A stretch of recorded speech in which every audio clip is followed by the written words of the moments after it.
वो सब आपने रिवाइज कर लिया होगा। ठीक है, चलिए देखते हैं प्रोकैरियोटिक सेल के बारे में। प्रोकैरियोटिक सेल,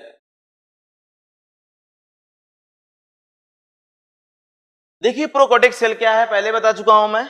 इसमें क्या होगा, in this cell nucleus is primitive type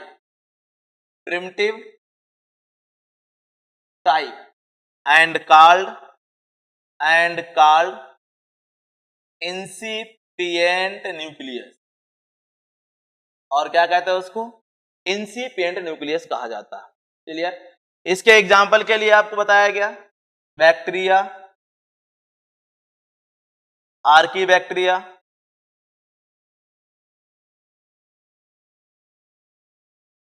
cyanobacteria जिन्हें आप बीजीए भी कहते हैं। जो आर्कीबैक्टीरिया हमारे एंशिएंट बैक्टीरिया हैं। क्लियर, नेक्स्ट माइकोप्लाज्मा जिसे आप पीपीएलओ भी कहते हैं। नेक्स्ट रिकेट्सिया, क्लियर है ना। तो इस तरीके से ये सभी हमारे क्या है, प्रोकैरियोटिक सेल के एग्जाम्पल होते हैं। क्लियर, आप जरा ध्यान दीजिए, हम देखेंगे कि जो हमारे प्रोकैरियोटिक सेल हैं वो कितने टाइप की हो सकती है, या उसका, चलो टाइप बाद में देखते हैं, पहले हम इसके स्ट्रक्चर की बात करते हैं। Structure of prokaryotic cell,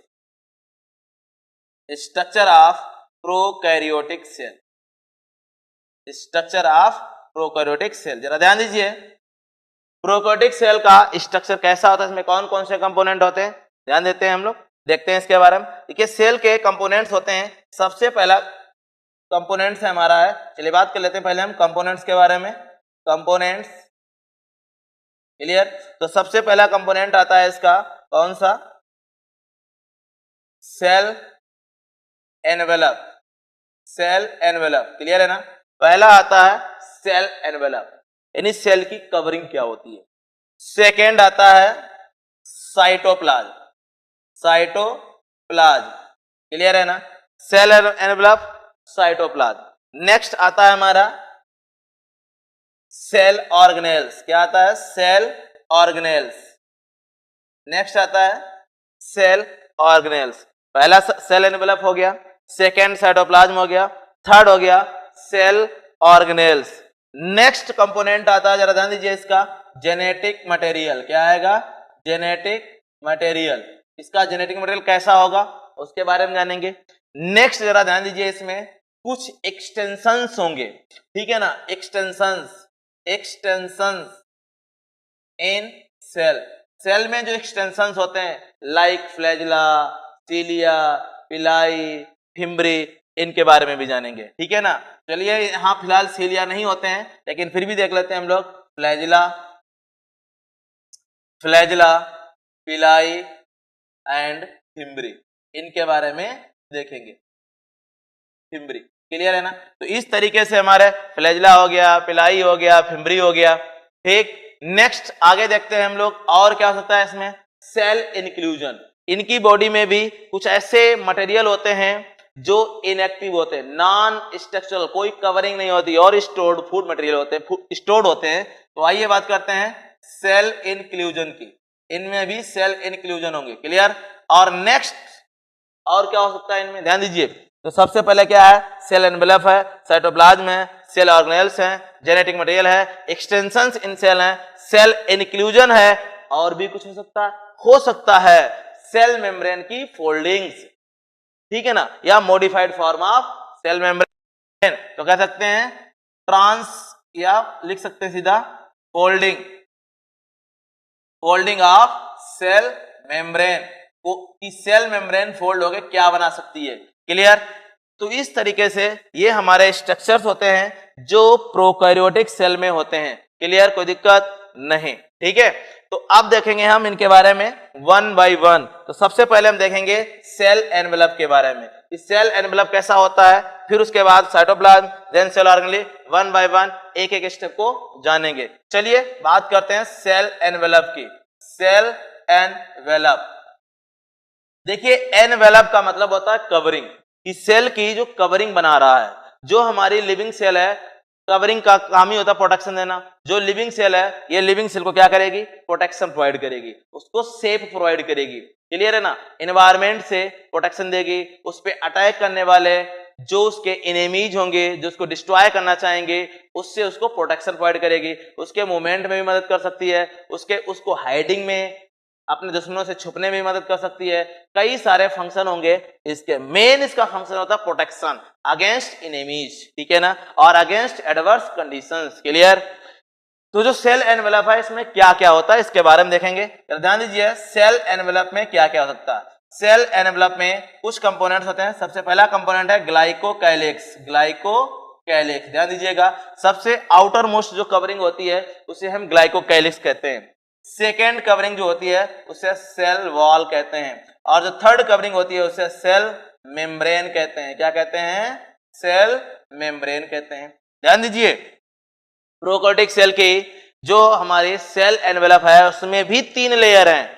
outer most layer glycocalyx है, सेकेंड सेल वॉल है, और थर्ड लेयर क्या है, सेल मेम्ब्रेन है। तो चलिए ध्यान दीजिए यहाँ पर जो हमारी प्रोकैरियोटिक सेल है, या प्रोकैरियोटिक सेल की जो प्रोकैरियोटिक सेल में जो सेल एनवेलप है उसमें आउटर मोस्ट कवरिंग क्या है, ग्लाइकोकैलिक्स। तो सबसे पहले हम ग्लाइकोकैलिक्स के बारे में जानेंगे। आइए बात करते हैं ग्लाइकोकैलिक्स के बारे में। क्लियर।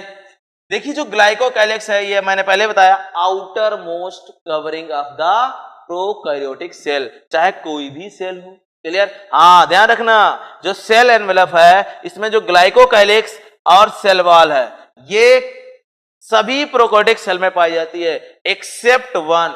एक ऐसी भी सेल है जिसमें ग्लाइकोकैलिक्स और सेल वॉल जैसे स्ट्रक्चर नहीं पाए जाते हैं। वो स्ट्रक्चर कौन सा होगा इनमें से, ध्यान रखिएगा, वो स्ट्रक्चर होगा माइकोप्लाज्मा, पीपीएलओ।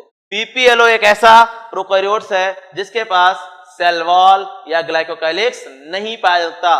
कहा जा सकता है mycoplasma is the prokaryotes in which devoid of cell wall. तो यहाँ पे लिख सकते हैं हम लोग, ये हमारा एक ऐसा प्रोकैरियोट है जिसमें सेल वॉल नहीं पाई जाती है, डिवाइड ऑफ सेल वॉल। ध्यान रहे, जब सेल वॉल नहीं है तो ग्लाइकोकैलिक्स कैसे होगा, सेल वॉल भी नहीं होगा एंड ग्लाइकोकैलिक्स भी नहीं होगा। इस बात पे भी ध्यान रखेंगे, इंपॉर्टेंट है ये। चलिए आगे देखते हैं हम लोग। पहले हम कॉमन स्ट्रक्चर देखेंगे, कॉमन बाद में एक्सेप्शन के तौर पे देख लेंगे। तो हमने बता भी दिया फिलहाल यहाँ पर ग्लाइकोकैलिक्स क्या है। तो कह सकते हैं this is the outer most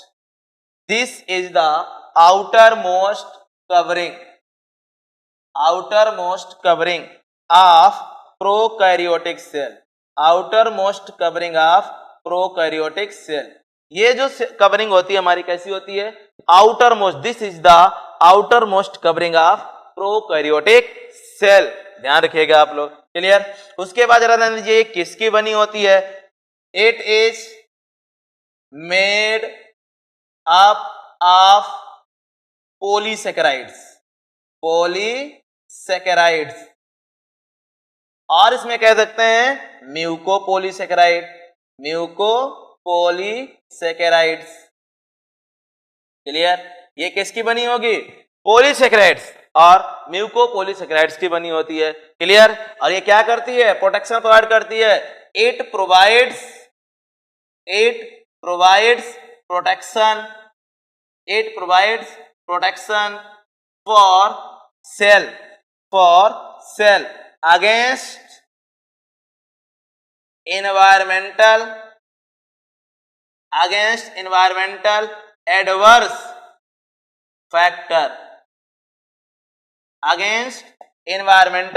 adverse factor, clear है ना। ध्यान दीजिएगा आप लोग। अब देखिए जो ग्लाइकोकैलिक्स है बताया गया, ये प्रोटेक्टिव कवरिंग है, पॉलीसैकेराइड की बनी होती है और म्यूकोपॉलीसैकेराइड कह सकते हैं इसको। इट प्रोवाइड्स प्रोटेक्शन, ये सब कुछ बता दिया गया। ध्यान दीजिए ये ग्लाइकोकैलिक्स भी दो प्रकार के स्ट्रक्चर बनाता है। तो कौन से दो स्ट्रक्चर्स होते हैं उनकी हम बात करते हैं, आइए आगे देखते हैं।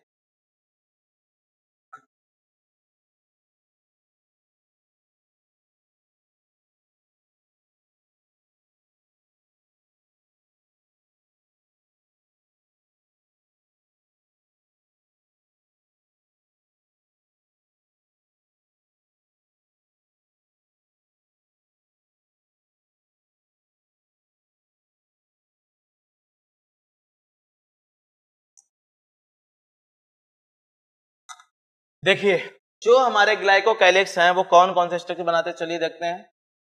ग्लाइकोकैलिक्स फॉर्म या glycocalyx is glycocalyx is in liquid phase, liquid phase called, जब ये लिक्विड फेज में होता है तब क्या कहते हैं इसे, कॉल्ड स्लाइम लेयर। क्या कहते हैं इसको, स्लाइम लेयर कहते हैं। क्लियर है ना। और जब यही ग्लाइकोकैलिक्स हार्ड एंड टफ हो जाता है क्या रखते हैं, and when this glycocalyx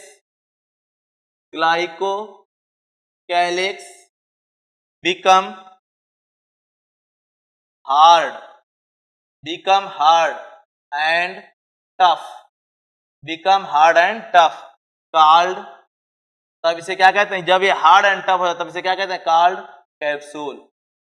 clear. जब यही ग्लाइकोकैलिक्स हार्ड एंड टफ हो जाता तब इसे कैप्सूल कहते हैं।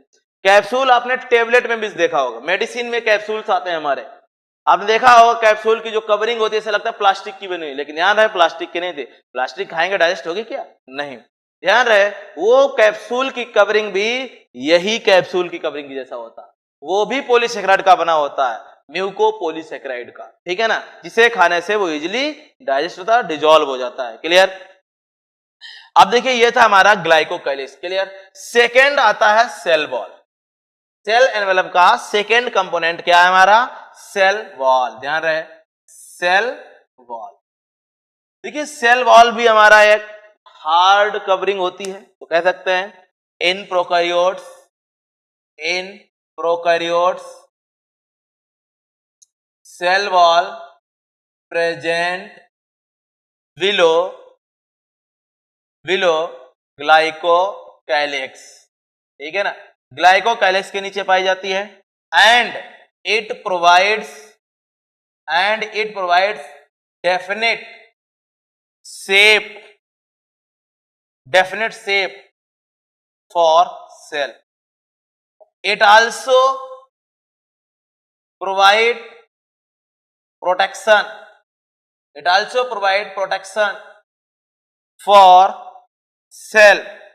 ये सेल को प्रोटेक्शन भी प्रोवाइड करती है, और क्या करती है, it enclosed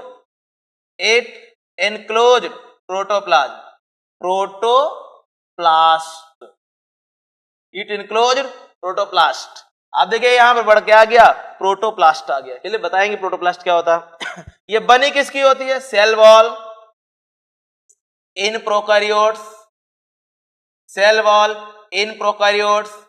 made up of, ध्यान रखना प्रोकैरियोटिक में जो सेल वॉल होती है वो किस मटेरियल की बनी होती है, वो बनी होती है पेप्टिडोग्लाइकन्स की। किसकी बनी होती है, पेप्टिडोग्लाइकन्स। क्लियर है ना। ये पेप्टिडोग्लाइकन क्या है इसकी बात करते हैं। देखिए पेप्टिडो, एक एक वर्ड समझ में आ रहा है ना, क्लियर है, पेप्टिडोग्लाइकन्स। आप देखिए यहां दो वर्ड हैं, पेप्टिडो एंड ग्लाइकन। पेप्टिडो का मतलब हो गया प्रोटीन, पेप्टाइड, ये हो गया प्रोटीन पार्ट, ये क्या हो गया, प्रोटीन पार्ट। दूसरा वर्ड है ग्लाइकन्स, ध्यान दीजिएगा, ग्लाइकन्स ये हमारा होता है पॉलीसेकेराइड। क्या होता है, पॉलीसेकेराइड, ठीक है ना। यहां पे जो ग्लाइकन्स है पॉलीसेकेराइड होता है, बट ये जो पॉलीसेकेराइड होता है वो किसका पॉलीमर है, यहां पर ये हमारा हेटेरोपॉलीसेकेराइड होता है। ध्यान दीजिए ये हमारा यहां पर हेटेरोपॉलीसेकेराइड होता है, हेटेरोपॉलीसेकेराइड होता है। वो भी किसका पॉलीमर, ध्यान दीजिएगा, polymer of N-A-G, Nag, and नाम, in alternate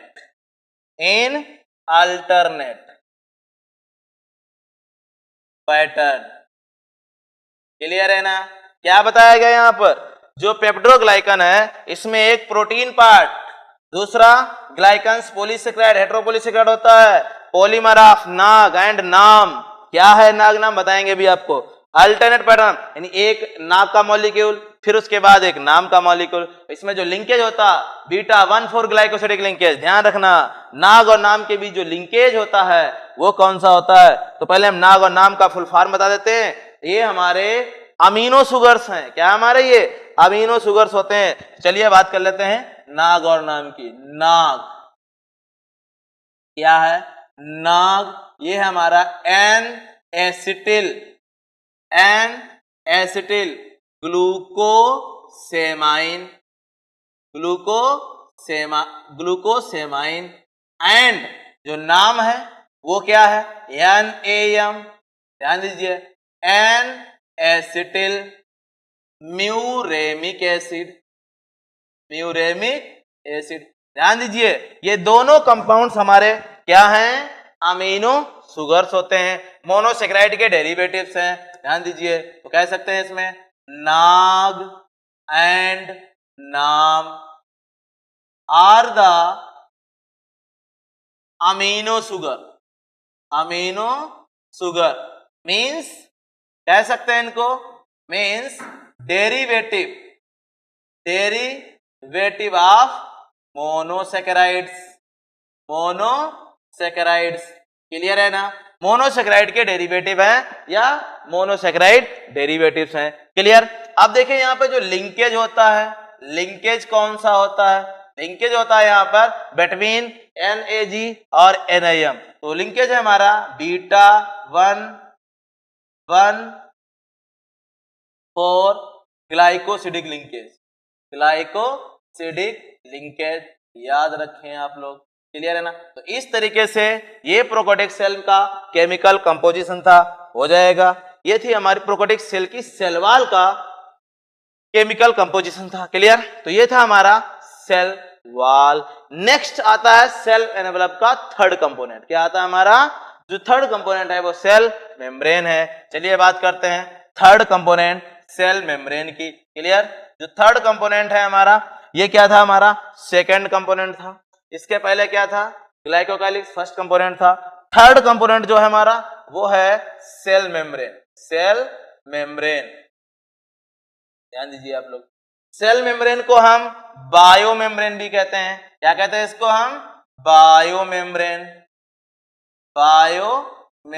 भी कहते हैं। इसे हम प्लाज्मा लेमा भी कहते हैं। कई सारे नाम हैं, बताएंगे इसको। प्लाज्मा लेमा भी कहते हैं। छोड़िए इनके नाम के बारे में बाद में जानेंगे जब इसका एक अलग से टॉपिक पढ़ेंगे सेल मेम्ब्रेन। ठीक है, फिलहाल यहां पर हम प्रोकैरियोटिक सेल में देखते हैं। जो सेल मेम्ब्रेन होती है हमारी ये आउटर मोस्ट कवरिंग होती है, outer most covering of protoplast कह सकते हैं। This is the outermost covering of protoplast and living layer. ध्यान रखना, और एक ऐसी होती है लिविंग लेयर होती है, और इसकी सिंथेसिस प्रोटोप्लास्ट से ही होती है।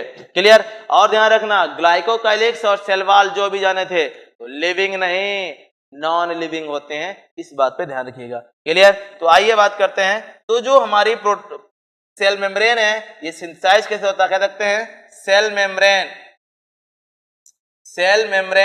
इज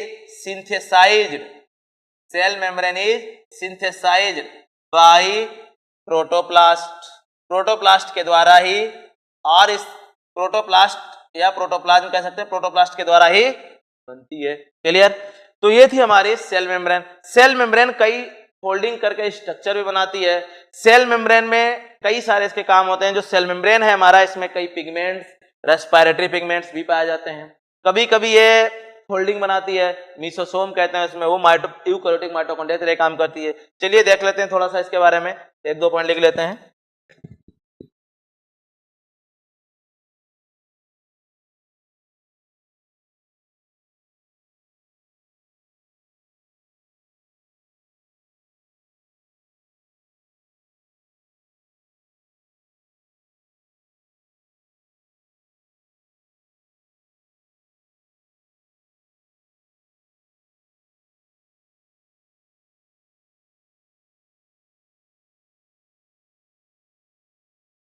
आइए देखते हैं जो सेल मेम्ब्रेन है वो प्रोकैरियोटिक सेल में क्या करती है।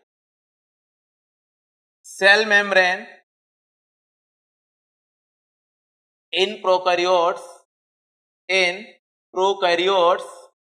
ध्यान रखिएगा, cell membrane in prokaryotes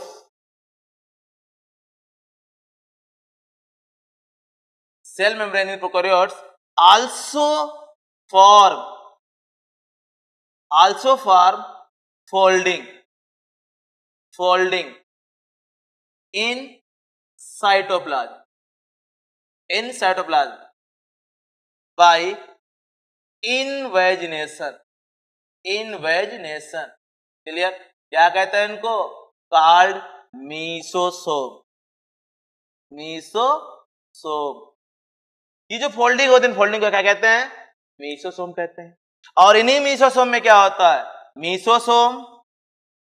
mesosomes contain respiratory enzyme. क्या होते हैं इनमें? Respiratory enzymes. मीन्स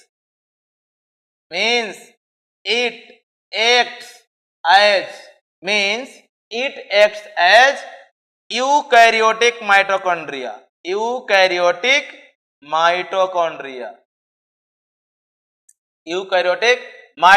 की तरह ये काम करते हैं। क्लियर? नेक्स्ट आगे देखते हैं, जरा ध्यान दीजिए। अब जो मीसोसोम हमारा, इसके मेन जेनेटिक मटेरियल न्यूक्लियाइड या जीनोफोर से अटैच्ड रहता है हल्का सा, ठीक है ना? तो कह सकते हैं mesosome remain attached with nuclide और जीनोफोर। क्लियर? इसके बारे में बात करेंगे। तो ये था हमारा मीसोसोम। और इसके बाद ध्यान दीजिए, हमारा जो प्लाज्मा मेम्ब्रेन होती है, और इसमें क्या होता है देखिए। Plasma membrane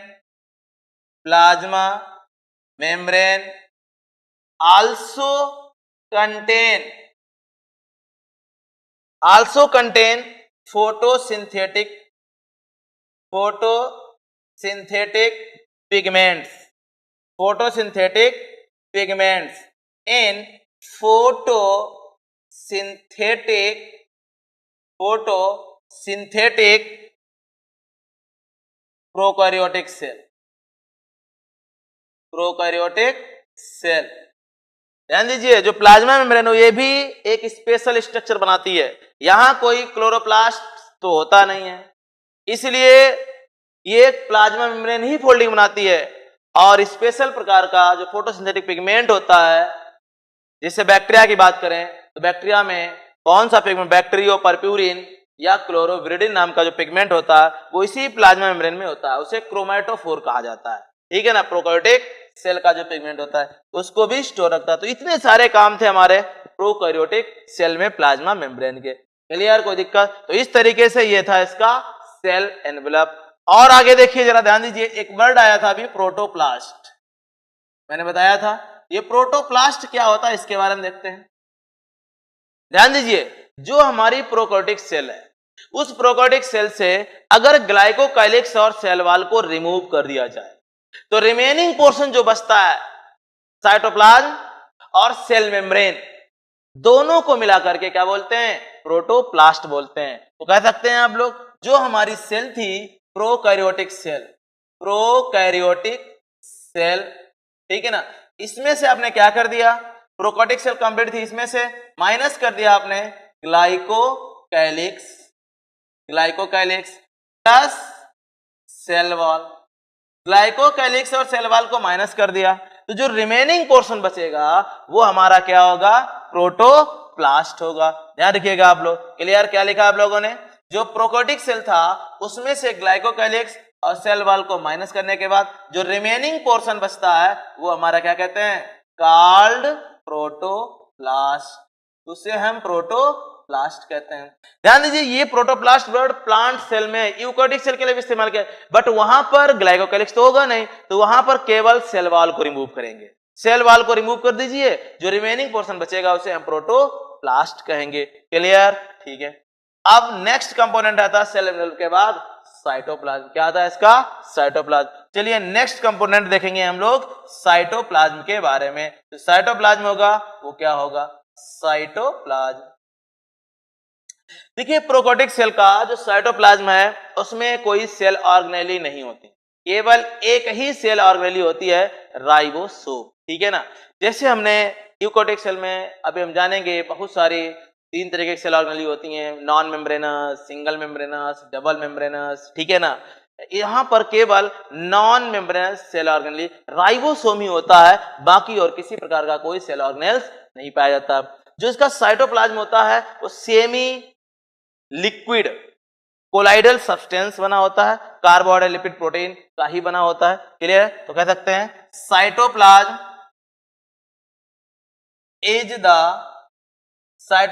is the semi solid and colloidal solution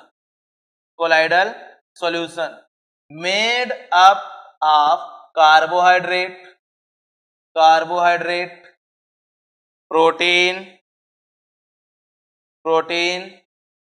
and lipids. In this nucleic acid also present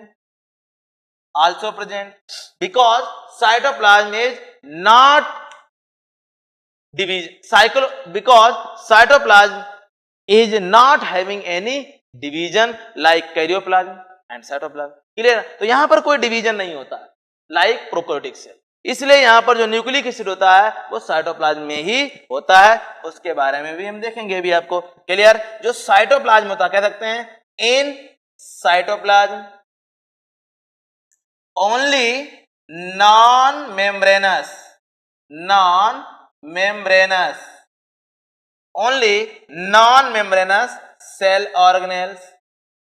cell organelles ribosome present.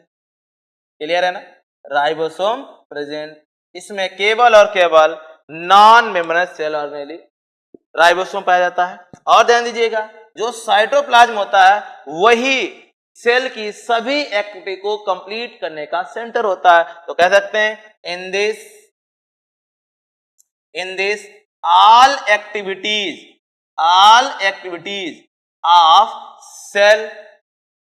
all activities of cell completed in cytoplasm. Clear? यहां पर सेल की जो भी एक्टिविटीज होती हैं वो सब की सब कहां कंप्लीट होती हैं? साइटोप्लाज्म में ही होती हैं। क्लियर? तो इस तरीके से ये साइटोप्लाज्म था। अब हम लोग देखेंगे सेल ऑर्गेनेल्स के बारे में कि जो हमारी प्रोकैरियोटिक सेल होती हैं इसमें सेल ऑर्गेनेल्स कौन से होते हैं। क्लियर?